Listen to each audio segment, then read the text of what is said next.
Hey, welcome back to the Marine Corps Movie Minute.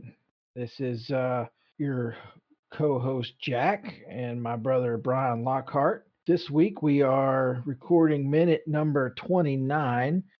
The minute begins when Gunny Highway enters a bar and prepositions the bartender, and it ends with him talking about his wife. So, how you doing, Billy? I am doing good. We're back at it. Yeah, it's been a few minutes, isn't it? Yeah, it has been. Well, hopefully for our listeners, it hasn't been it's only been one or 2 days, but for us it's been it seems like it's been a little bit. Yeah, it's been busy. We're back at it and plugging away. Yeah. So before we get into the minute, we received some feedback from a friend of the show, Big Jim Wilson, buddy of ours. He brought to my attention from a couple minutes ago when we met Lieutenant Ring. And I Hmm. had made a comment about how I always thought it was funny that when he saw Gunny Highway, he said, sorry, man, I'm late for preschooler school. And I always thought that was like what the hell is he talking about? That's a really funny thing he said. Like a stammer because it was at the same time that he saw all of his ribbons and awards. Right. I mean, so that's what it looked like to me. And that just made sense. I thought it was a funny little gag. Right. Apparently Big Jim reached out to me and said, I always thought it was pre-scuba school. Oh, getting his bubble. Right. And so he just said that it just made sense. It makes more sense in that context. Yeah. All right, right. Okay, so yeah, I thought he was onto something there. So what I quickly Googled pre-scuba school through a series of in-depth research. I was able to find Google. pre-scuba school. Enter. There's something called the Special Forces Combat Diver Qualification Course. And I don't know the date on the article, but it said about 10 years ago, they added pre-scuba training into that course. Really? Yeah, so that was part of being combat qualified for diving or diver. Okay. So again, yeah, that makes sense. All right, that's evidence to prove that Big Jim might be onto something. Yeah. So then today, before we recorded, I went to IMDb and just looked for quotes. And I don't know why I didn't do this sooner. I was going to put the what is that called? Like the lyric search. Yeah, right. What Okay. is it on the DVD? What the hell? I'm blanking on it. Subtitles. Subtitles, right? And I've done it before with other minutes where I'm like, oh, Kept saying no habla. no comprende is what I. Yeah. So I was going to do that, but I'm like, well, I'm on IMDb anyways, researching another minute. So let me take a look. And sure enough, it says plain as day, Tenant Ring, sorry, man, whatever, blah, blah, blah. I'm late for pre-scuba school. Oh, wow. So I want to give props to Big Jim for correcting us or Yes, correcting me anyways. no, man, because I thought it was the same thing. So I mean, yeah, no, that's a good, but you know what? Big Jim was very rarely wrong. Well, I Right. mean, he was wrong, but he was wrong in different ways, He's wrong for, other reasons. right. But he was right, but wrong. But wrong, so wrong. Yeah, so I just wanted to thank Big Jim for, bringing that to our attention and correcting the record and Yeah, because we want to have an accurate podcast. We don't want to just make stuff up on the spot like maybe we've done for the last 29 minutes or so. yeah, 20, yeah, 28 and a half. All right, so now we can get into the minute. Sure. So I like what you said about Gunny coming into the bar and immediately just starts hitting on the bartender. Well, that's the Marine thing to do, right? Strip clubs, bars, restaurants, Right. funeral homes. Well, as we discussed previously, they won't recruit out of Space Force out of the Marine Corps because they'll try and fuck the first intelligent life they find, Yes, they will. or non-intelligent life. Yep. Or everything on planet Earth. So I like his opening line. Hey, baby, you fool around on the first date? When she sees him, clearly it's obvious. She knows who he is, and she's so Yeah. excited to see him. Yeah. Just arms wide open, comes around the bar and, to hug him. Yep. you wouldn't know this unless you've seen the movie. She's not just any bartender. She's Gunny Highway's not a young man. She's older than him. Yeah. Yeah, they kind of established that in the dialogue in this part here. She was a few years younger. That was the line she Yeah, says. I do like that. So the bartender is, as we find it, her name is Little Mary, Yeah. the character's name, and she's played by Eileen Heckhart. I'm gonna say Lockhart, but Eileen Heckhart. Okay. She she's had quite a career. I mean, I Is didn't that get to go is ahead. that an Eagle Globe and anchor on her collar? Yes, it is. Ah. I had noticed it actually.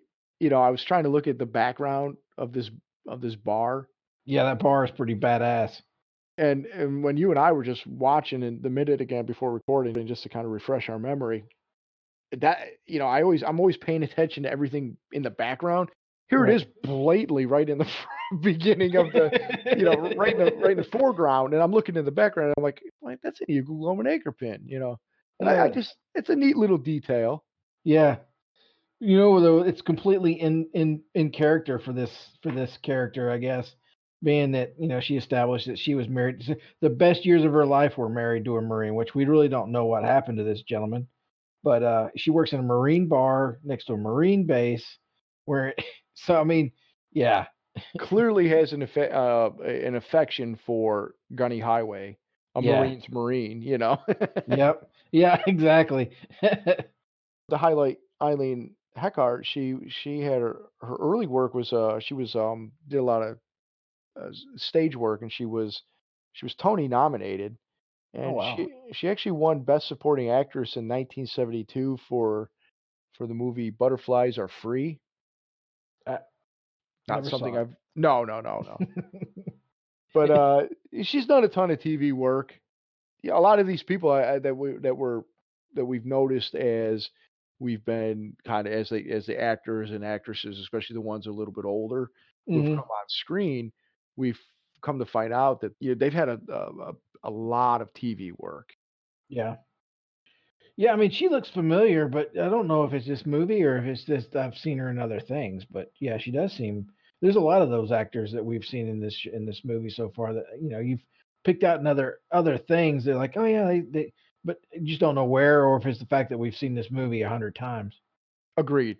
The fact that I've kind of grown up with this movie Yeah, and seen it as much as I have does color my where I know these people from, yeah, and so it kind of throws off. I'm like, well, have I seen them, or have I just seen this 100 times? You yeah. know. But as we're going back and looking at some of these actors and actresses, and we find out they've had like for 30, 40, 50 years sometimes, Hmm. all these different TV shows that I'm like I'm sure I've seen them in at least a couple things and Yeah, never realized. right. And so you wonder if it's like in subconsciously you're like, yeah, I've seen this guy before, this actress before. Right. Most of the ones I mean, that we can say that we've probably recognized the most are going to end up being, Gunny Highway's squad, right? Or his platoon. And a lot of them, you've seen in other things, and we've established that some of them have been in other things. But some of the older actors, some of the other, we'll say, bit parts. Little Mary, I could swear I've seen her in other things before. I just my brain is poisoned as to where I've seen it. It's either this movie 100 times or some random episode of Magnum PI or something. All right, or MASH or Yeah, anything like. anything. Yeah. As we continue through this movie and get introduced to more and Hmm. more characters, that's still going to Yeah, hold true. yeah. There's some good ones in here. Unfortunately, bring this down a little bit. She passed away in 2001. So I just noticed it looks like there's a picture of a baby drinking a bottle of beer on the wall. Yes. I just saw that. Yeah, why not? It's a Marine bar. Must be a boot. Yeah. No kidding. Yeah. Baby Marine. Yeah. Years ago, I saw a friend of ours that we served with. She long had gotten out, Mhm. but her husband was still in, and he retired maybe a year or two ago. And she would go to the commissary though, and just be like, take pictures of the. She goes, "Oh, the baby Marines are out in force," and Oh. because They would just be these young boots just walking around, and it's just kind of funny, like, you know. Oh, you know what? There's something I noticed once again, thanks to headphones. Mm, As soon as like Clint Eastwood walks in, Gunny Highway walks in and says his line as she comes around.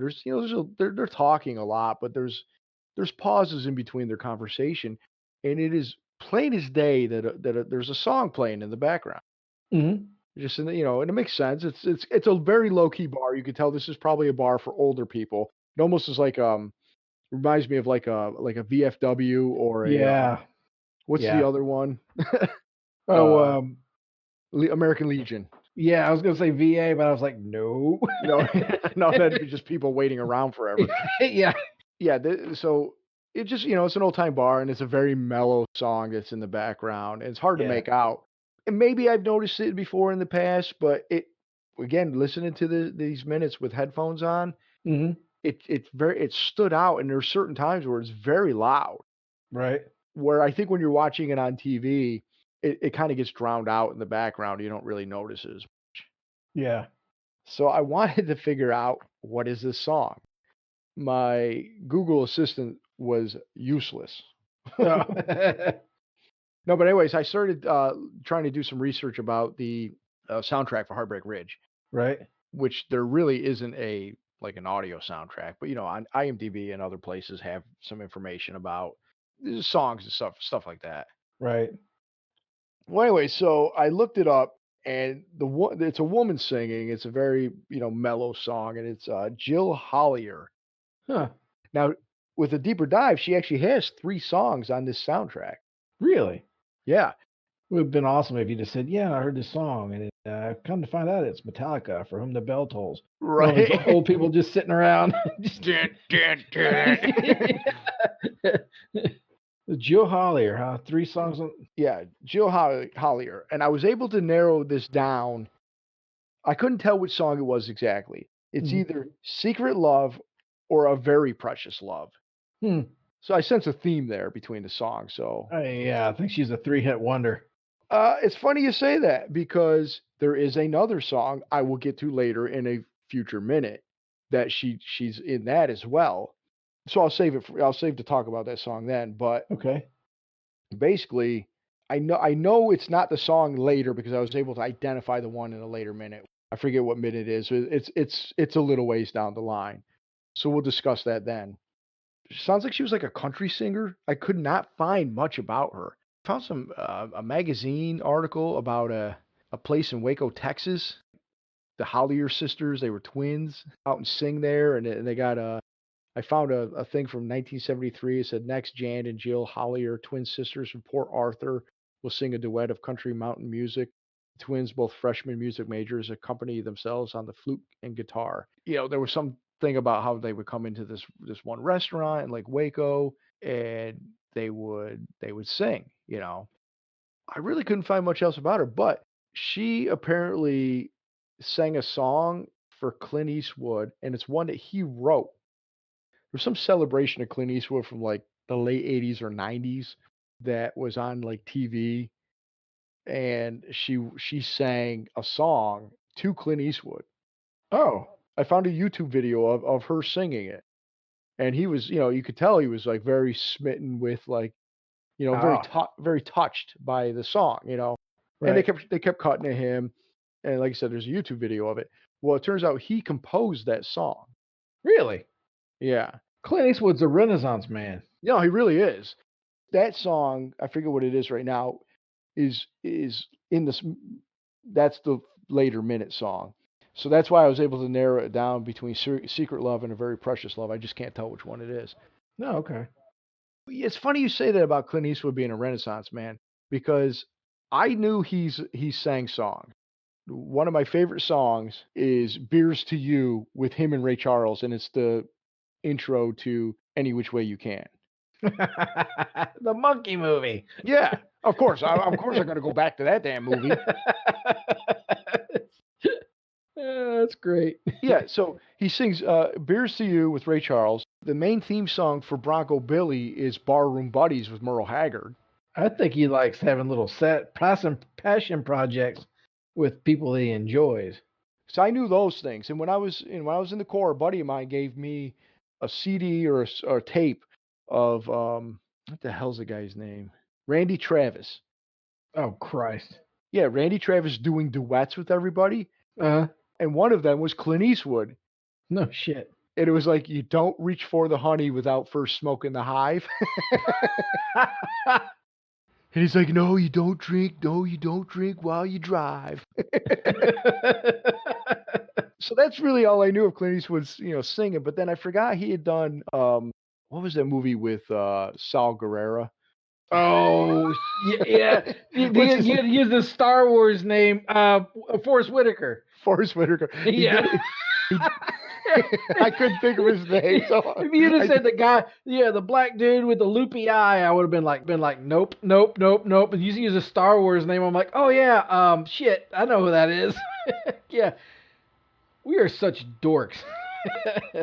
he did a song, he did a movie where he directed it, but I think he did some of the music for it, and it's with Forrest Whitaker, and it was like about a real life jazz singer. I cannot remember the name of the movie right now.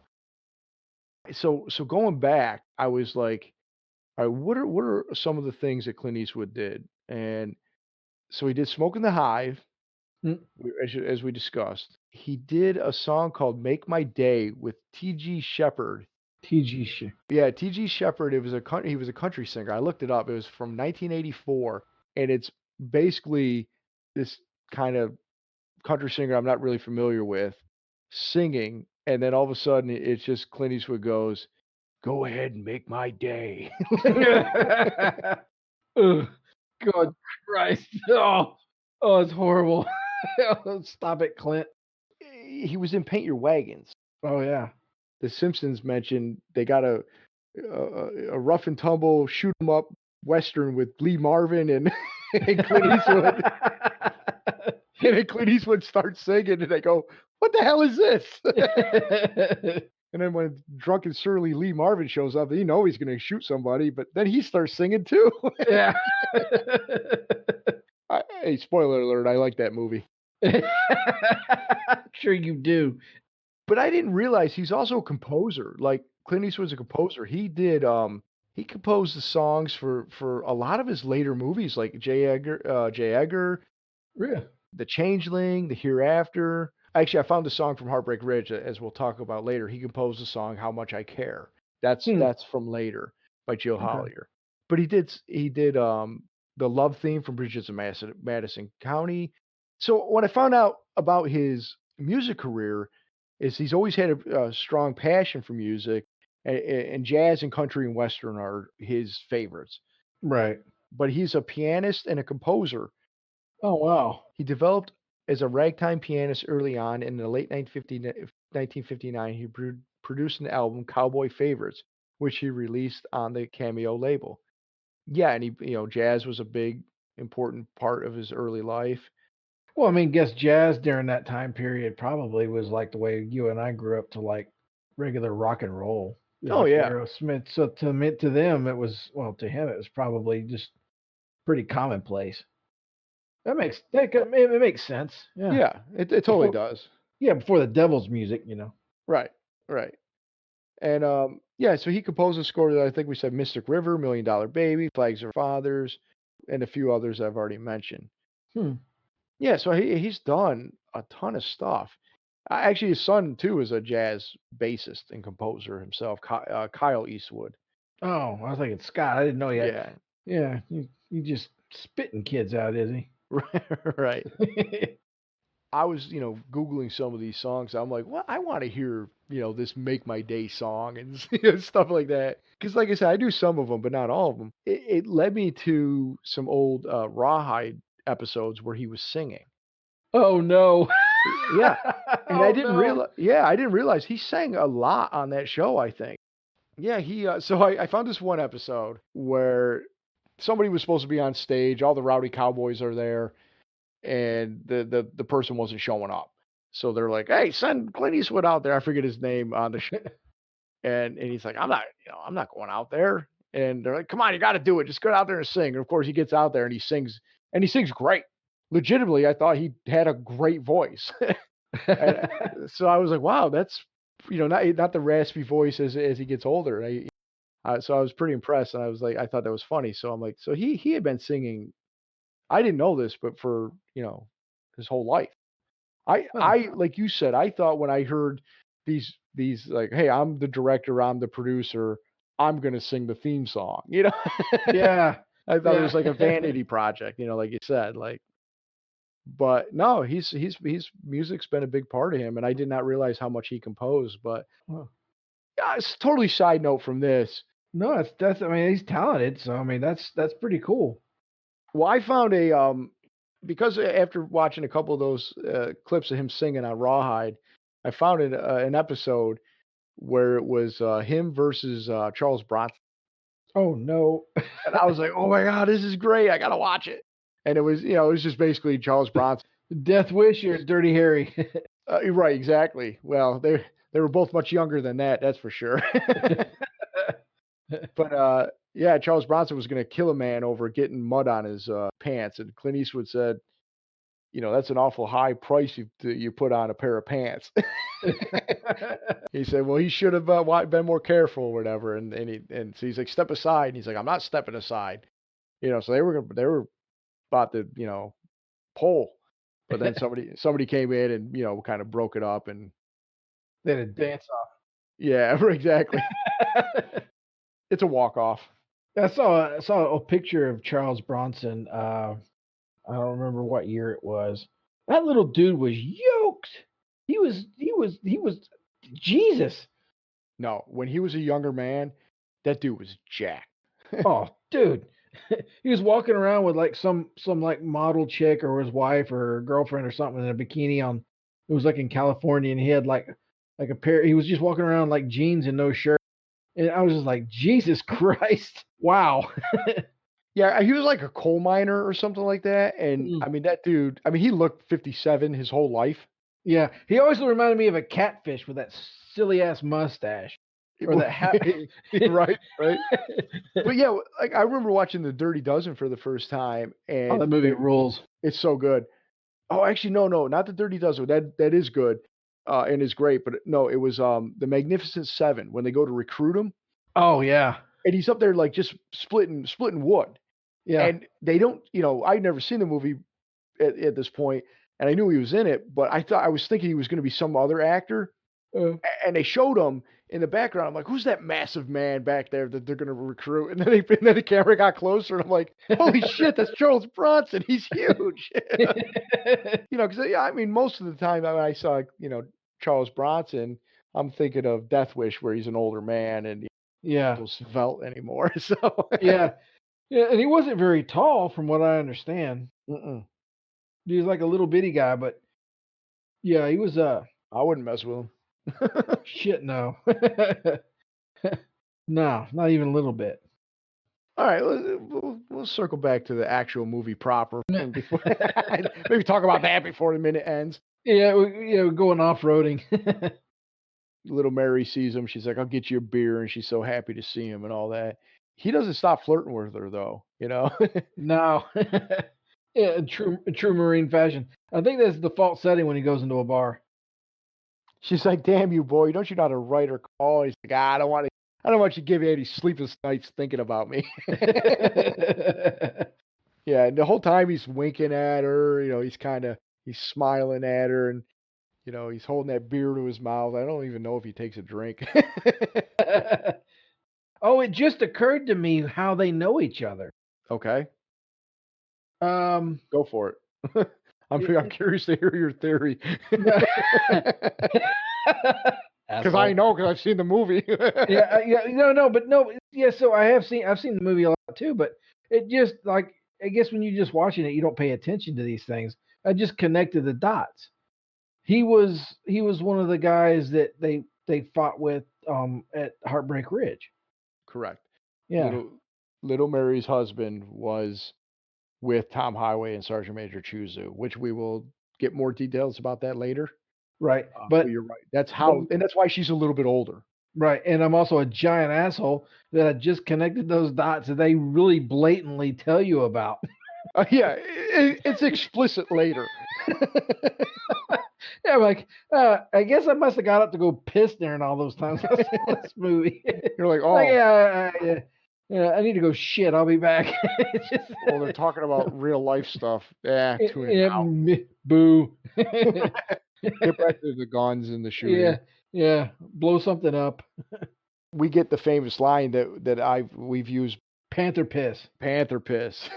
He said, Yeah, Mary, because you said Little Mary being the husband of somebody that they were in Heartbreak Ridge with. Tom Highway argued that marriage and the Marine Corps were not compatible, and she said, Panther piss. yeah, I noticed that.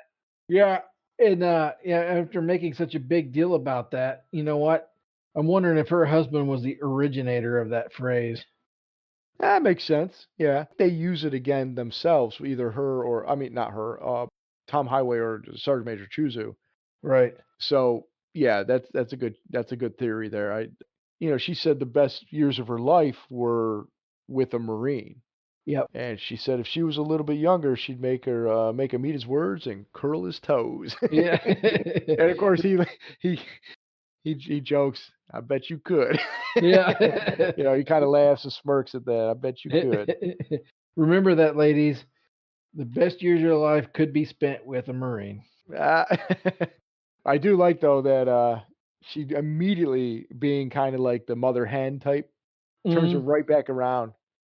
Aggie always kept a smile on your face. Mhm.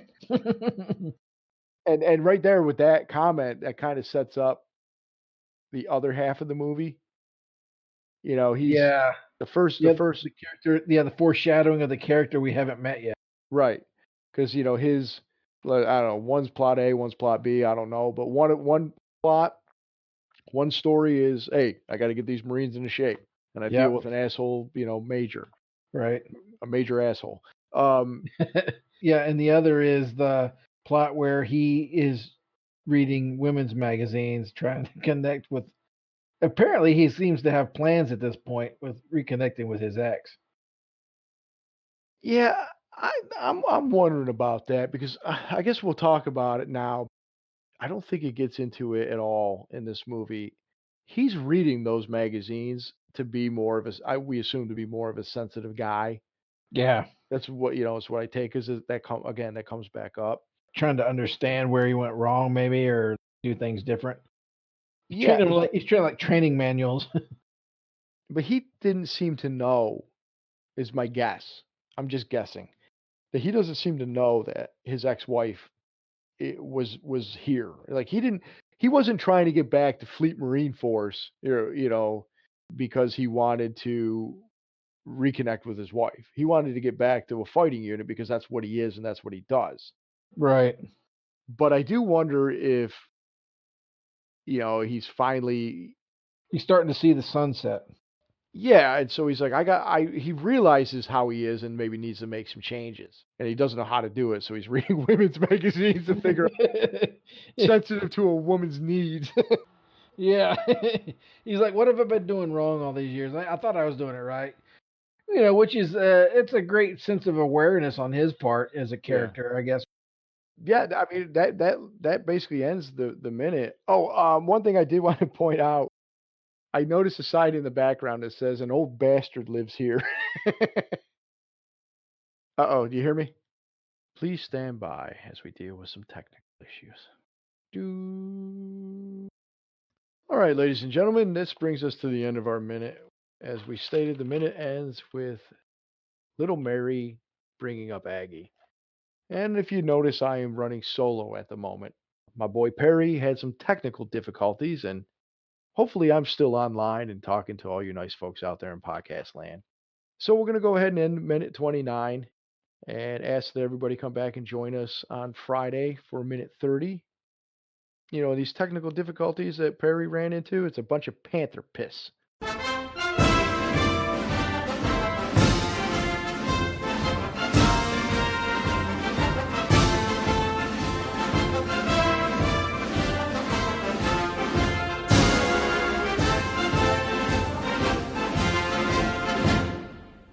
Welcome to the Marine Corps Movie Minute, where we fuck up 1 minute at a time. Every minute of the podcast. Right. Jesus. Every minute's a blooper. Because you were like really loud in my ear. Okay. Which is not your fault. And I don't know. Am I? Oh, you know what, motherfucker? I'm sitting on the damn volume button.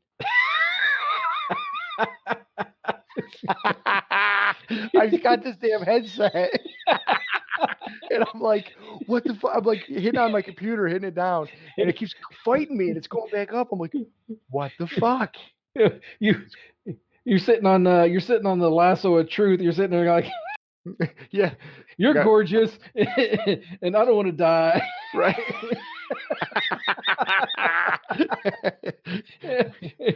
Basically. Yeah. You tell anybody about this, you're gonna meet every piranha I know.